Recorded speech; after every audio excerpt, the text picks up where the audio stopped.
Have you ever had a hard time deciding what anime to watch? Well, I certainly have. So today, I decided to let a random generator decide for me.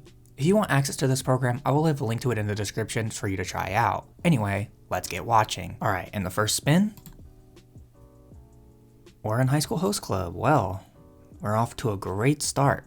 Ouran High School Host Club ended up surprising me. This anime was amazing from the second I turned it on. The first half of the anime was hilarious. Some of the jokes haven't aged the best, but they are still really funny if you take into account when the series came out and take no offense to jokes. But what really surprised me was how they were able to shift the focus in the second half of the anime to have more drama in it while still keeping its comedic roots.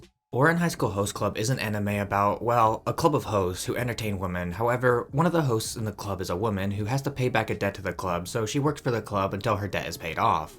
And that premise makes this anime sound stupid on paper, and to be fair, in practice it is pretty stupid as well, but this allows the series to be absolutely unhinged in its comedy. The animation for the time isn't bad either. There are a lot of moments where we get to see still shots or where they cut away from things, but when they get some serious moments, the animation is still pretty good. And I like the traditional shoujo art style that they kept for the anime. It ended up working surprisingly well. Ouran High School Host Club was a genuine sleeper anime for me. Like, I knew it existed, but I never really planned on watching it just from the premise alone. But I'm glad I gave it a go thanks to this random generator. It made me check out stuff I never would have watched before. And we got the second one. Jubi Ninpucho. Okay, got a movie next time. Ninja Scroll was a movie that was extremely dark to the point that I'm not sure how much of it I can show on YouTube. But this movie was pretty good. Ninja Scroll is about a wandering ninja, Jubei Kibagami, working together with two other ninja to take down this evil group of 8 ninja who are trying to take over the country. And I must say, the pacing of the movie itself was pretty good. There was never really a dull moment with it, which I quite liked. However, the timeline of the movie with what actually happens makes no damn sense. First of all, most of the fight scenes were very short. For ninja who were supposedly really strong, it didn't really seem like they were struggling as a group all that much until the very end of the film. The other problem with the timeline in this movie is the character progression. I don't know if I'm just an idiot or what, but these characters, specifically Kagero, seem to develop way too fast. Like, I'm all for a romance developing between two people, especially if they've experienced multiple life or death battles with each other. But in a single day, I don't know about that one. I mean, maybe, but it just felt very weird to me.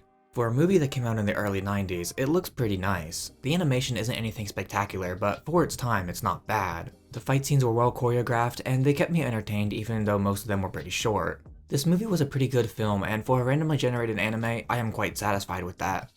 Starship Operators. Alrighty then.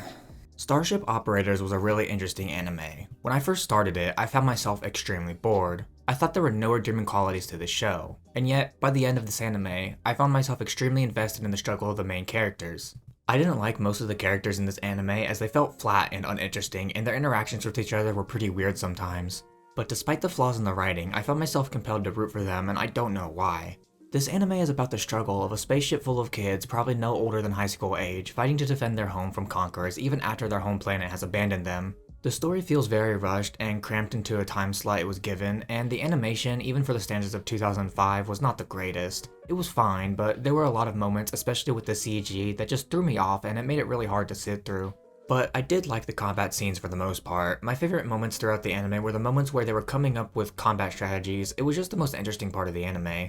My least favorite part was the character drama. It felt rushed and awkward. I don't mind having it, but it would have worked better if more time was given to the show as a whole. Overall, I would say this anime was alright. If you like sci-fi space battles with giant ships, then this show might be for you, but for most other people, maybe just avoid this one. I really enjoyed this experience. Watching random anime you never knew existed is a really fun thing to do, and I recommend it for others to try.